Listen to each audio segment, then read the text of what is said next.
I'll give you a full episode to talk about your Disney princesses. Yeah, Okay. okay. Yes. Good call. Why do you say cubit? Well, let me tell you why. That's what the Bible is. You ever heard of that book called?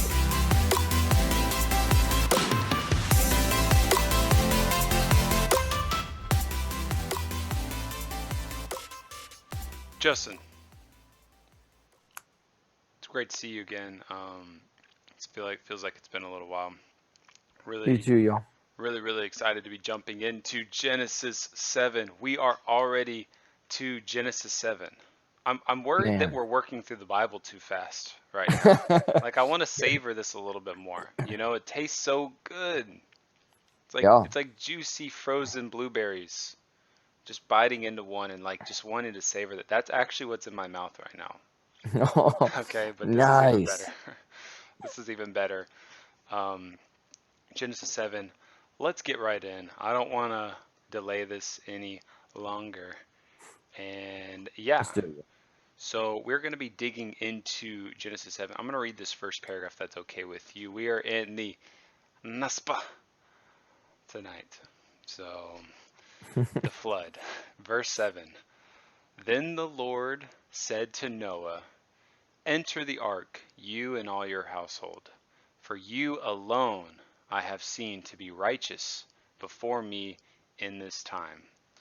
You shall take with you of every clean animal by sevens, a male and his female, and of the animals that are not clean two, a male and his female, also of the birds of the sky by sevens, male and female, to keep offspring alive on the face of all the earth.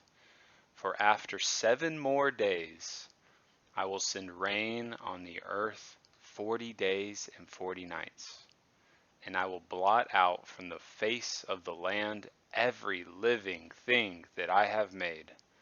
Noah did according to all that the Lord had commanded him.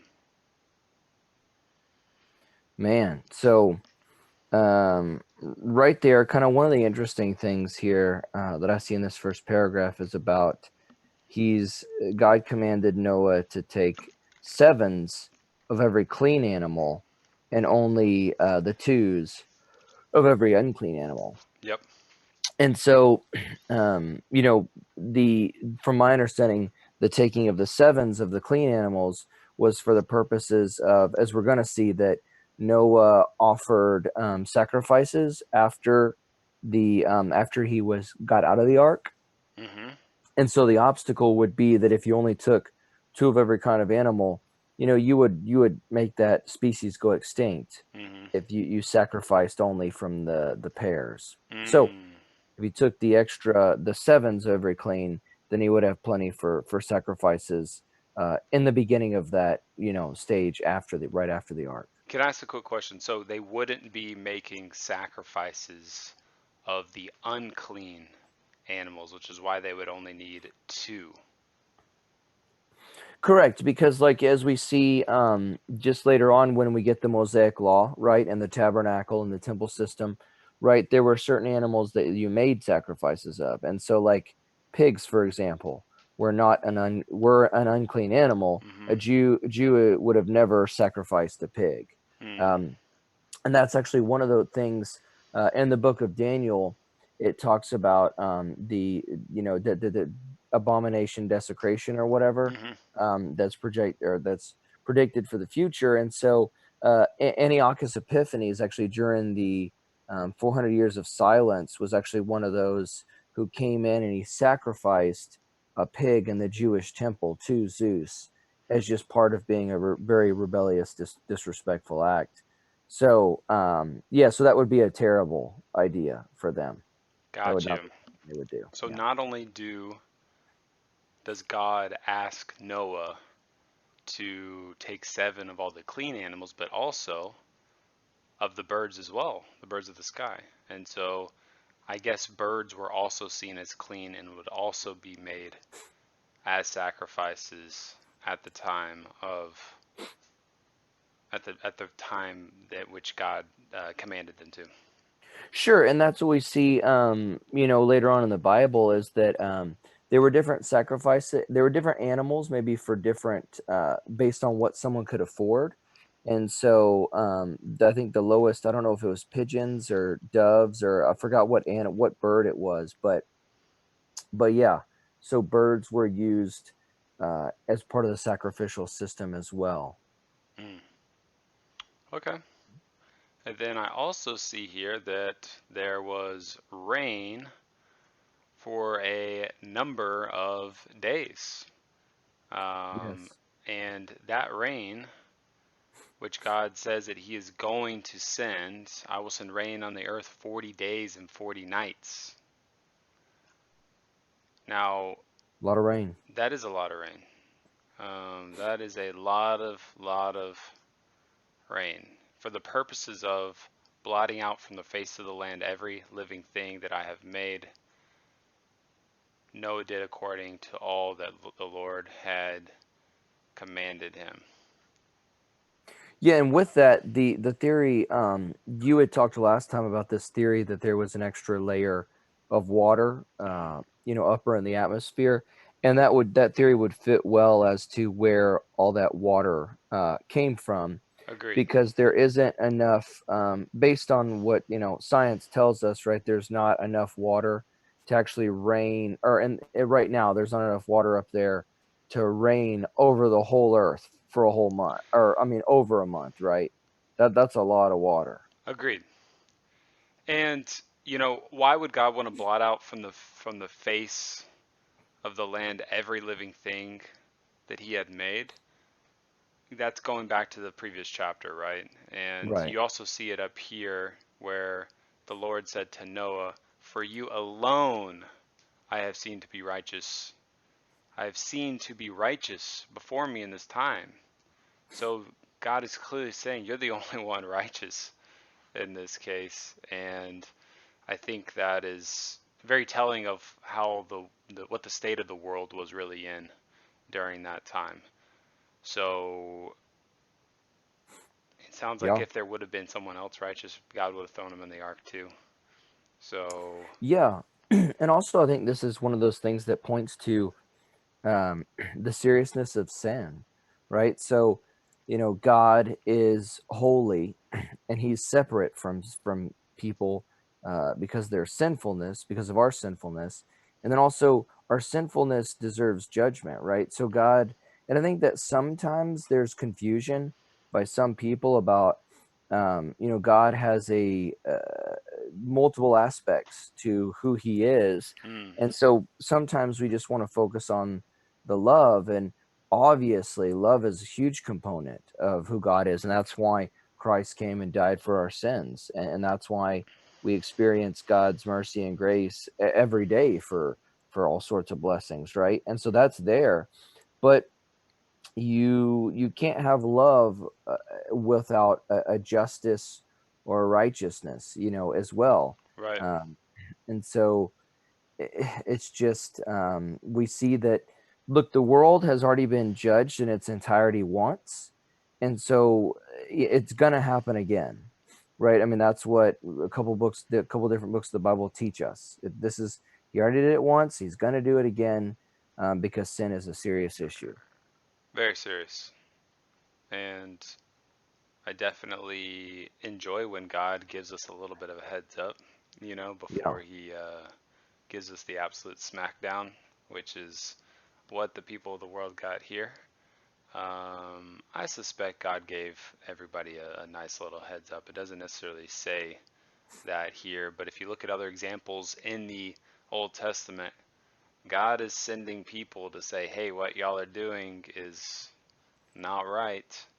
And so, whenever you get a little bit of a warning, it's nice to get that warning so that you can then correct your ways. But at some point, if you never correct your ways, God's gonna ultimately bring some serious judgment down. Let's move on to paragraph 2. Do you mind reading that? Yes, I got it right here. Verse 6. Now Noah was 600 years old when the flood of water came upon the earth. Then Noah and his sons and his wife and his sons' wives with him entered the ark because of the water of the flood, of clean animals and of animals that are not clean, and birds, and everything that creeps on the ground. There went into the ark to Noah by twos, male and female, as God had commanded Noah.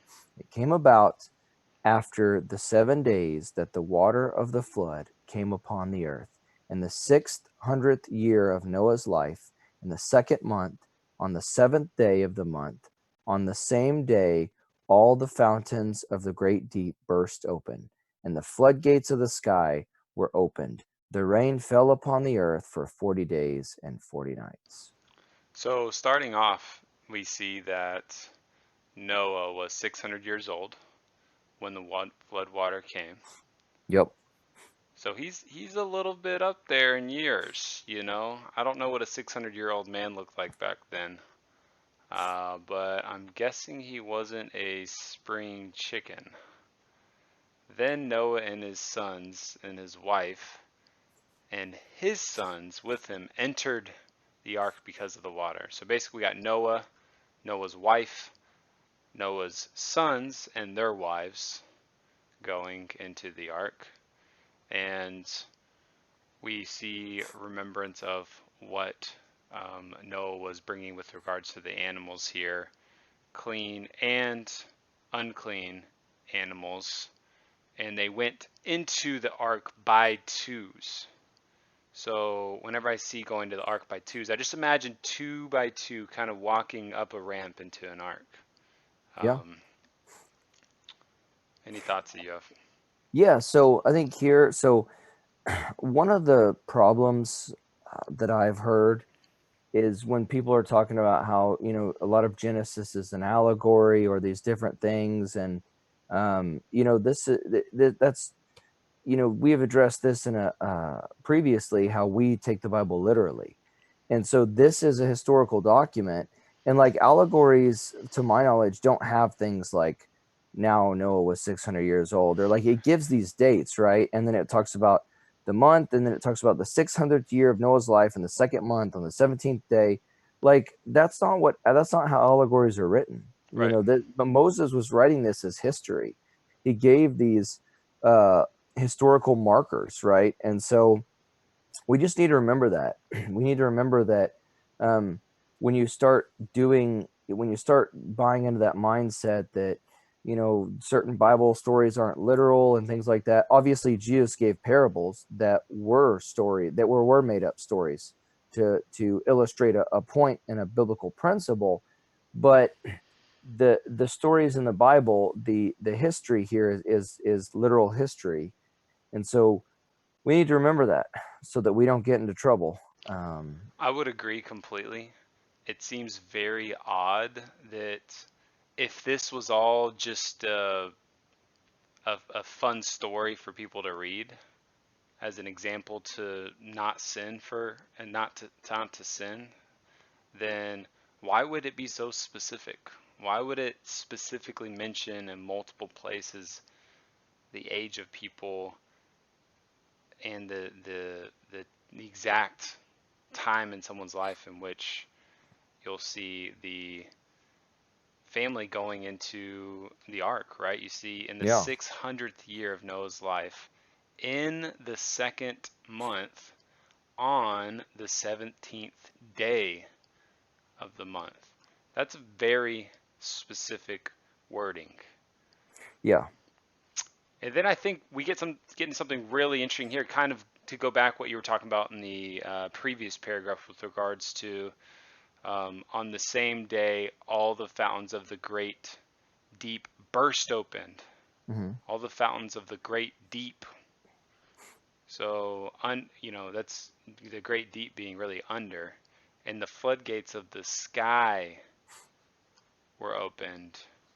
Yeah. So I think that God used both water. So, like, today we have like underground rivers, right? There's water underground. And so I believe that God used both the water underground as well as the water in the sky to just saturate the earth, Right. to flood it. So, Which would be pretty destructive. oh, yes. I mean, Yes. talk about changing landscapes.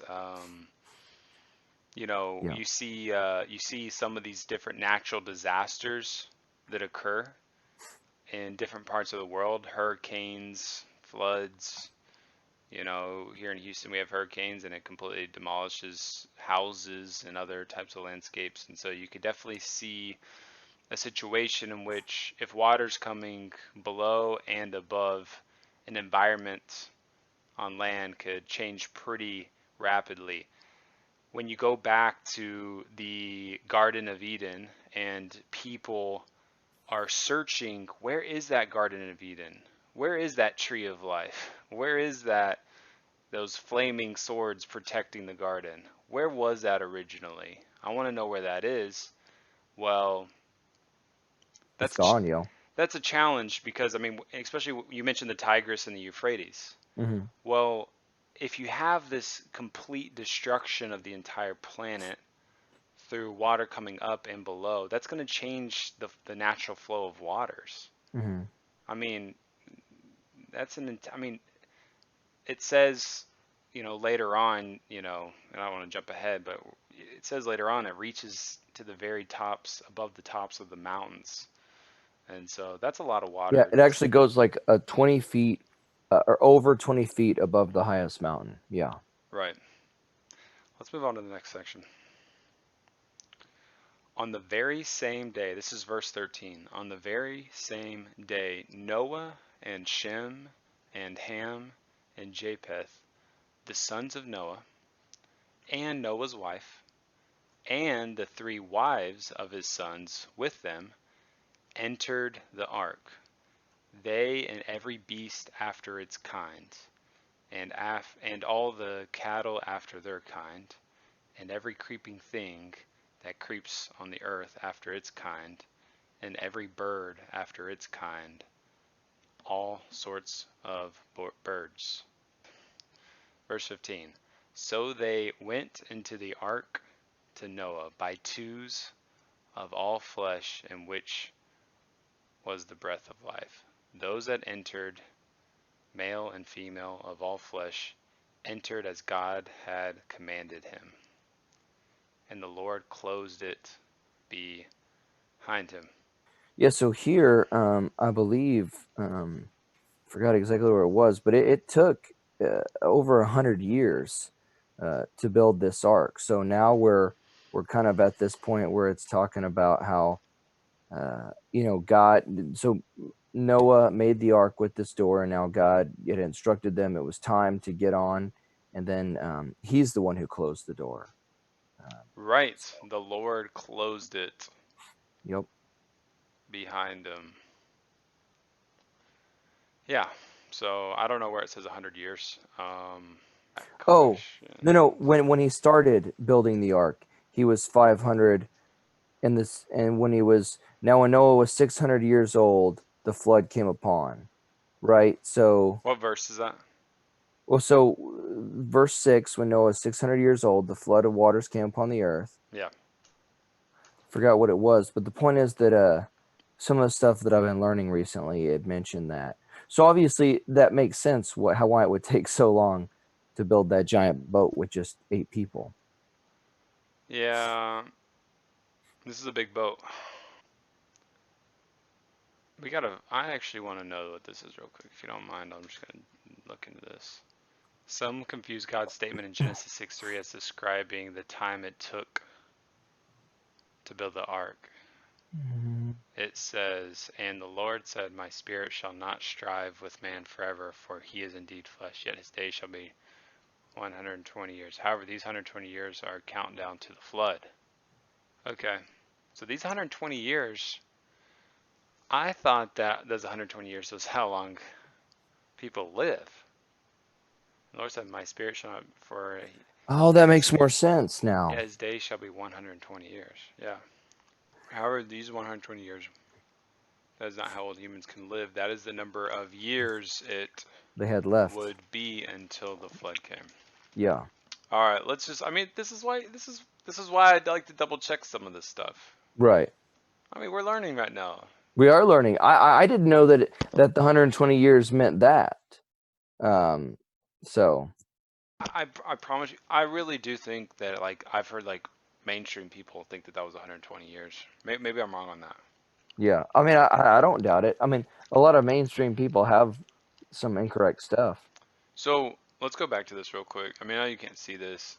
I'm on answersingenesis.org. Okay. Okay. However, these 120 years are countdown. So does that make sense? Yet his days shall be 120 years. That makes sense. Yeah. It makes sense now that we have that explanation. It I makes mean, more they sense. both make sense. They do. They both make sense, and that's why knowing the best interpretation for every chapter is going to be so difficult. You know. Right. Let's just keep digging this real quick. Declared that 120 years was the drop dead date for mankind, who was a mortal being. In other words, mankind's violence had reached its peak, and God declared that 120 years was the drop dead date for mankind, who is a mortal being.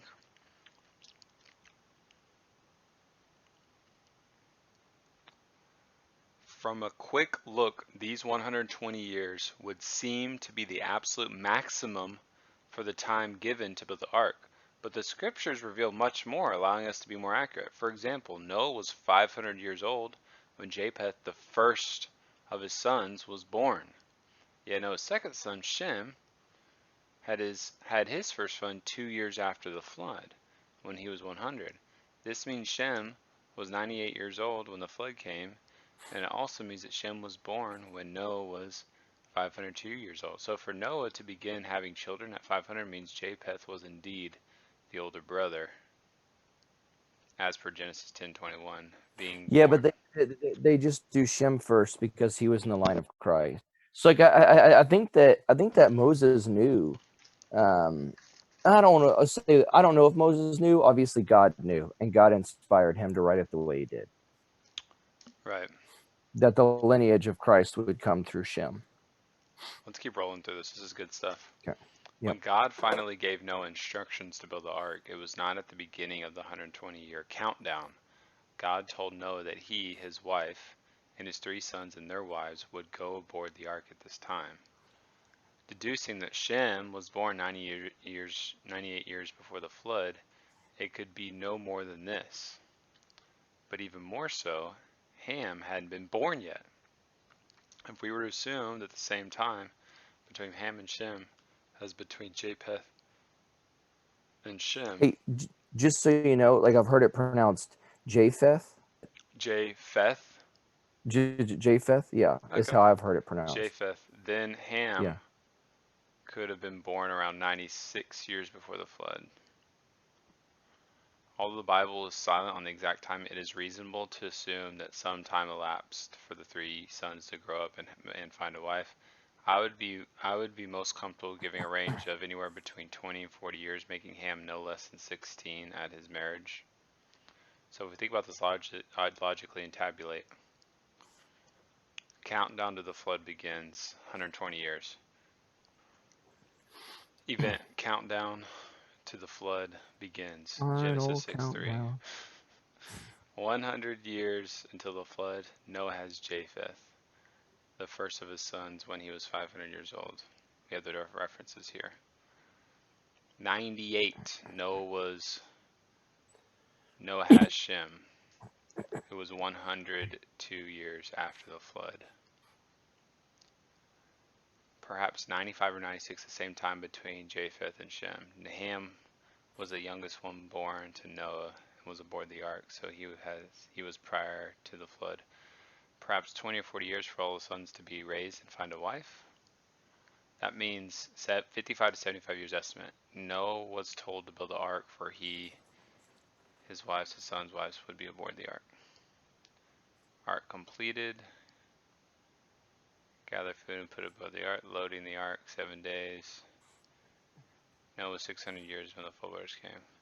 We would end up with a tentative range of about 55 to 75 years for reasonable maximum time to build the ark. Of course, it could be less than this depending on the age that Noah's sons took wives. Consider the ark was completed prior to loading the animals that the Lord brought to Noah, and that they had to take time to gather food and store it aboard the ark. So carefully consider the text conclude that the construction of the ark did not involve the 120 years mentioned in 6:3, but 75 years at the most. That's Hmm. fine. Obviously, this is just kind of interesting research that you could look into in order to find out more about this. Um, ask questions and find out more about some of this stuff. I find it fascinating, right? Yeah. Verse 17, then the flood came upon the earth for 40 days, and the water increased and lifted up the ark, so that it rose above the earth. The water prevailed and increased greatly upon the earth, and the ark floated on the surface of the water. The water prevailed more and more upon the earth, so that all the high mountains everywhere under the heavens were covered. The water prevailed 15 cubits higher, and the mountains were covered. All the flesh moved on the earth perished, birds and cattle and beasts, and every swarming thing that swarms upon the earth, and all mankind. Of all that was on the dry land, all in whose nostrils was the breath of the Spirit of life died.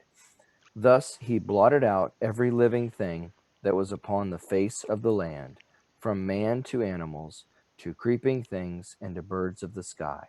And they were blotted out from the earth, and only Noah was left, together with those that were with him in the ark. The water prevailed upon the earth 150 days. So we see here, this was a worldwide flood. And I think this is going back to, in earlier chapters, we talked about the young earth view. And this is relevant here too, because those people who don't take a young earth view, many of them don't take a universal flood view.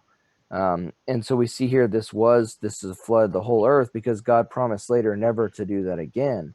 And so if we don't look at it as a worldwide flood, you would have to say that God broke his promises with, I guess, local floods.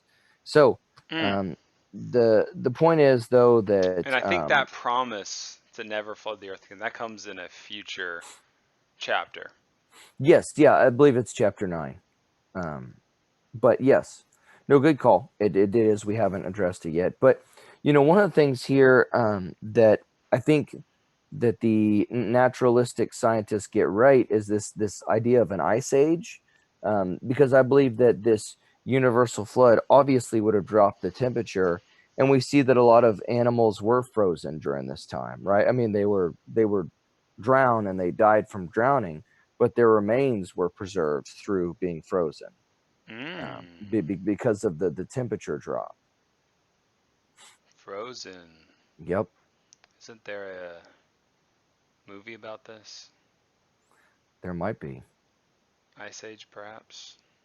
Yeah, yeah. Except that the ice age does take a naturalistic perspective, right?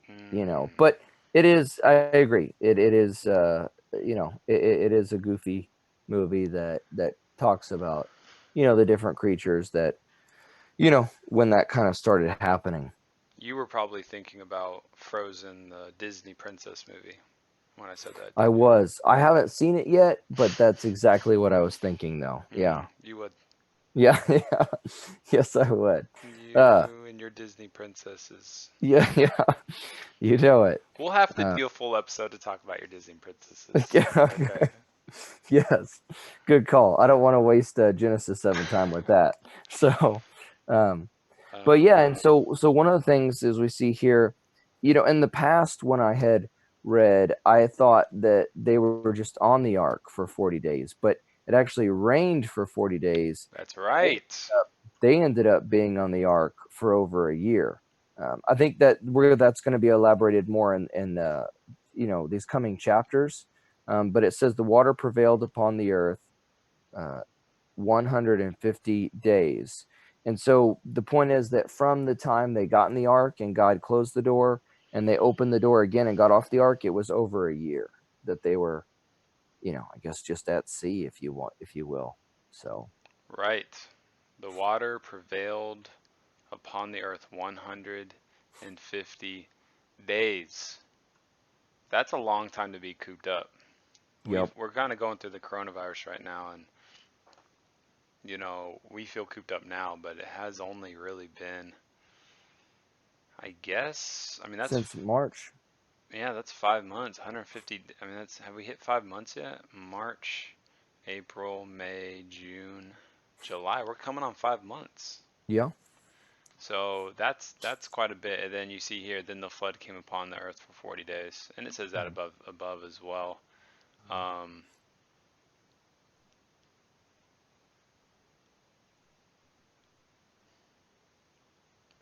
you see here the water prevailed 15 cubits higher, and the mountains were covered. All the mountains, all the high mountains everywhere under the heavens were covered. So that seems to lend to a global flood, Yes. because I don't know how you ultimately go to a particular area, which we don't know where this is at this point, and say that those mountains were completely covered by this flood, and yet the rest of the world is like just fine, right? So Right. that is definitely a challenge. Mhm. You know, and when talking about the flood, one of the interesting things that I learned is that a lot of, many ancient cultures have their own flood story. So, like Mm, the Aborigines, the Babylonians, and then just other ancient kind of native cultures, many of them contain a story about a flood, and then a lot of them contain a story about people being so wicked, and that was a reason for the flood, and just things like that. And so it's really, there is evidence outside of the Bible, that kind of runs parallel with this account in Genesis of this worldwide flood. right. Yeah, I have definitely, the Bible's not the only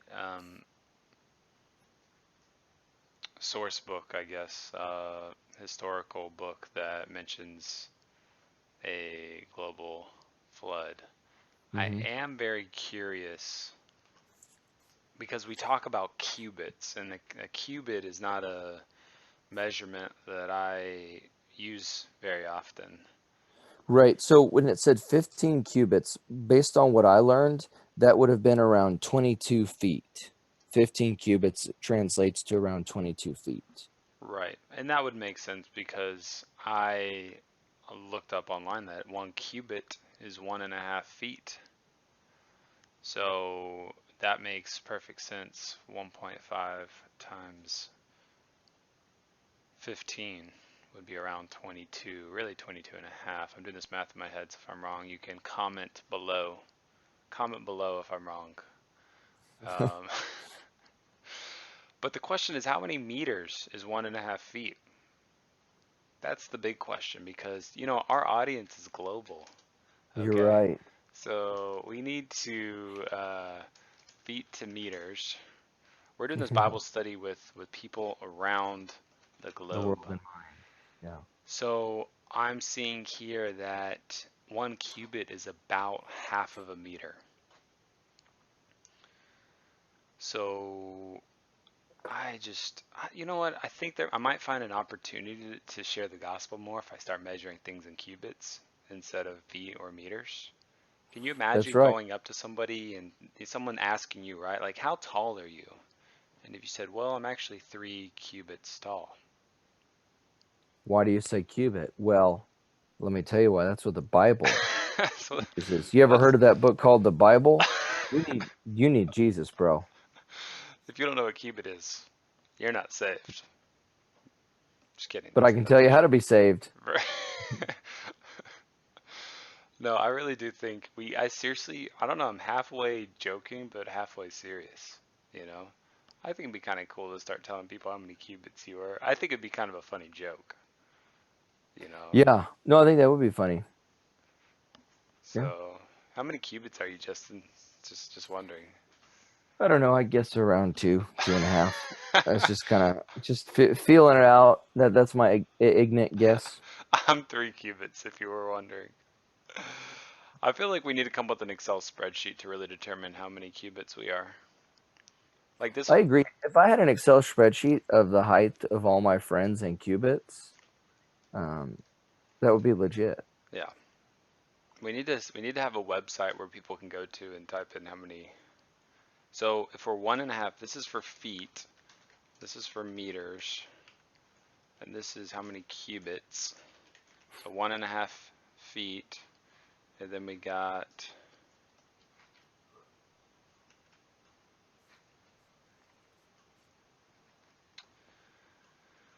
Okay, so we know what 1 cubit is, and so a cubit is 1.5 feet or that many meters. And so if Justin is a solid 6 feet, that would mean you're 4 cubits tall if you're six Wow. feet. And That's 4 cubes. four 4 cubes. cubits. Okay, so next time somebody asks you, you can say you're 4 cubits. Yeah, I Okay, like that. Because now they'll be like, "What?" here's the thing. Actually, let's figure out how many. Let's say, okay, let's figure out if you're 6 feet, but let's see how many meters you would be. We're gonna have to do a little bit of math here. That's the thing. I should answer in cubits. They're like, well, I don't know cubits, and answer in meters because people in America won't know meters either. Well, I need to just answer in everything that they won't know. you're actually 1.8228 cubits, but you're actually 1.8288 meters. So listen, we don't actually know how tall you are, right? We're just presuming you're 6 foot. Okay, you could be 7 foot, you could be 8 feet, you could be 9 feet, you could be 10 feet, but there's no way of knowing. But what I would like to say here is, listen, what if someone ask you how tall you are, and let's just say you're taller than 4 cubits. You could be like, you know what?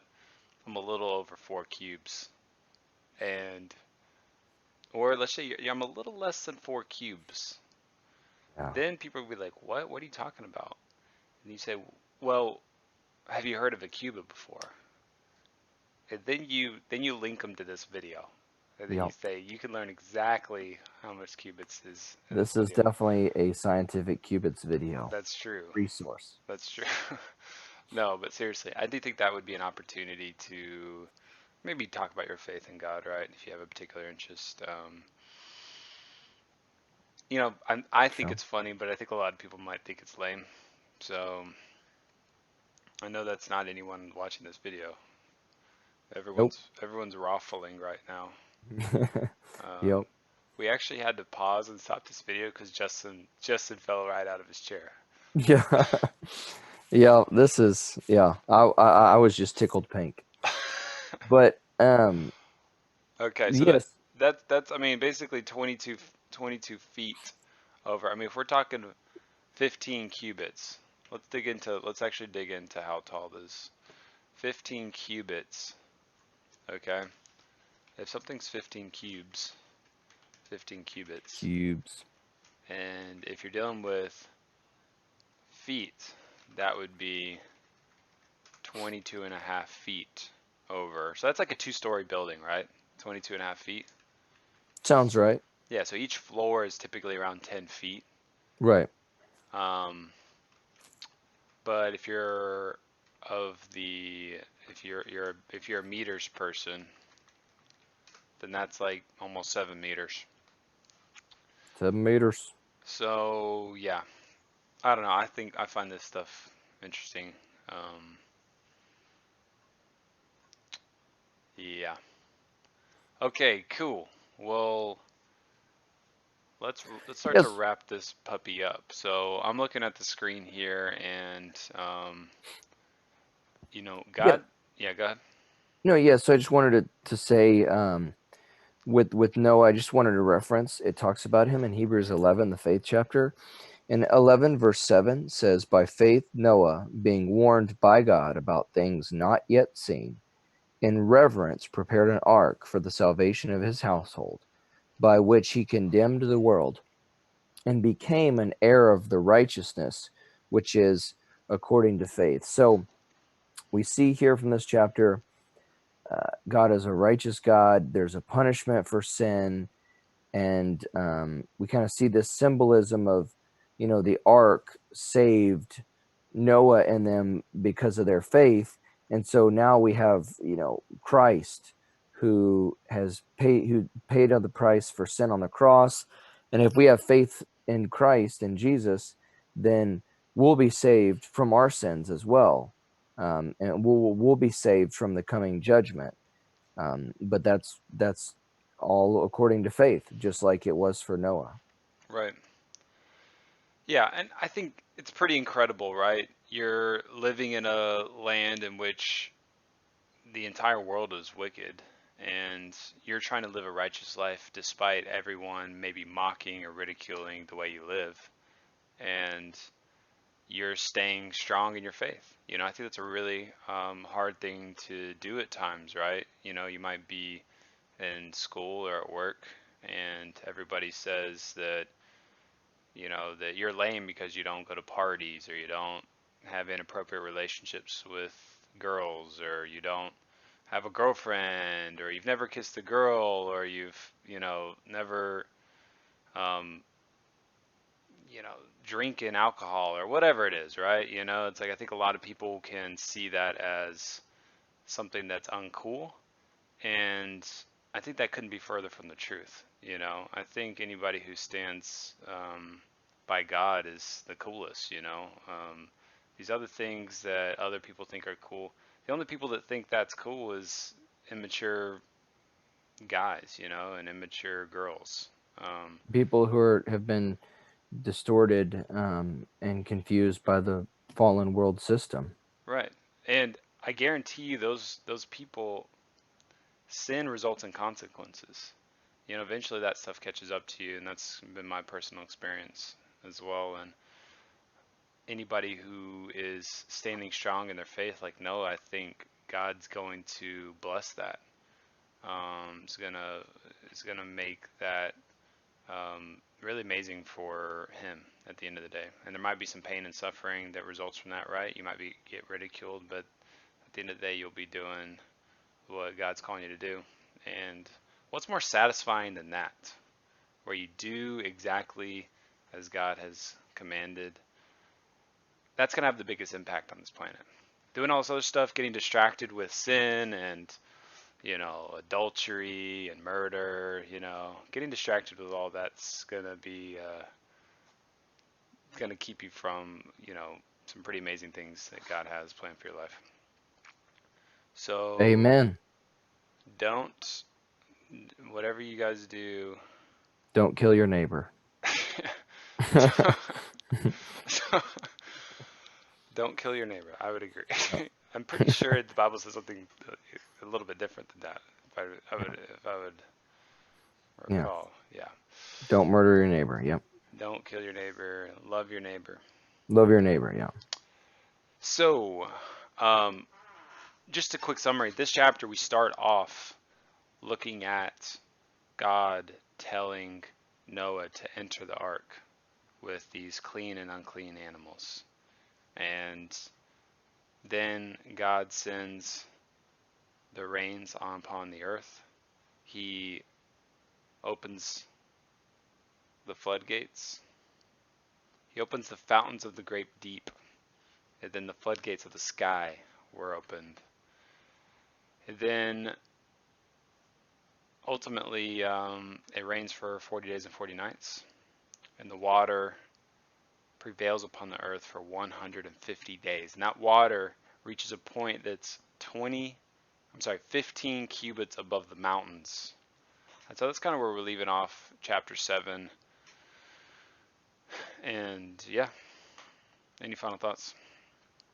Yeah, man, I think I find encouragement when I read this story, and just because it appears that it hadn't rained yet. It had never rained in human history up to this point, because God, it appears, seemed to water the ground by like a mist coming up from the earth, as it talked about in earlier chapters. And so this is encouraging, because I think a lot of times in our lives, faith is not easy, right? I mean, it's trusting God in the different circumstances can be difficult, and that's why it's faith, and that's why we admire Noah for the steps that he took. And so we have the chances, we have the opportunities to, trust God too, through, even though we can't tell how something's going to end up. We you know, can't imagine how God is going to get us through the situation, but just trusting him through it can lead to cool things like you were mentioning. And I would say this. I don't know how old whoever's listening to this Genesis chapter 7 overview, but let's just say you're 18 years old, or 25 years old, or 30 years old, or you're 15 years old or 14 years old. Look back at your life, and is this the life that you want? Are you ultimately satisfied with how your life is going right now? And if you're not satisfied, maybe take a new direction. Maybe you've been driving the vehicle this entire time. You're in the driver's seat. You're driving the vehicle, and you've been driving this whole time, and it's kind of taking you down a path that you're not super excited about, and you feel empty or unsatisfied, and maybe you spent all those years going down that path. Why not get out of the driver's seat for a second, take both hands off of the steering wheel, get into the passenger seat, get in the back seat of the vehicle, and let God drive for a little bit, and just see how that goes. See where God takes you. And I have found whenever I've done that, it's led me to some really incredible, amazing things, to the point where I never wanted to grab the steering wheel again. So definitely, and I think that obviously requires faith, right? Having not being in control of the vehicle, not being in control of your own life, but letting God control your life. But that's exactly what Noah does here. God's telling him to build this huge boat when it's never rained on the earth. Let me go ahead and tell you in advance. It's not like he was building this boat in the water. He would have had to build the boat in the land, right? And who knows if it was by a river or an ocean? It could have been in the middle of nowhere. So imagine like the people, imagine, what that might have looked like, right? Someone building this humongous boat over, 45, 50 years. Spending that big portion of your life building a humongous boat. I mean, that's faith right there. That's some really incredible faith, and that's someone who's taken their hands off the steering wheel and let God take control of their life. So Show. I definitely am excited about chapter 8. Can't wait to see what that has in store. I would love to really just dig into it right now, to be perfectly honest. Why can't this Two episode? episodes in one? Yeah, What? yeah, yeah. I mean, who wants to stop here, right? The entire planet is covered in water. Does it just stay that way forever? No. Cliffhanger City, Yeah. right? Yeah. Yeah. I mean, do the waters ever recede? Who knows, man? We're gonna have to wait 24 hours to find out, though. That's a bummer. Oh man. All right. Well, thank you for joining, and I'll catch you later. Lates.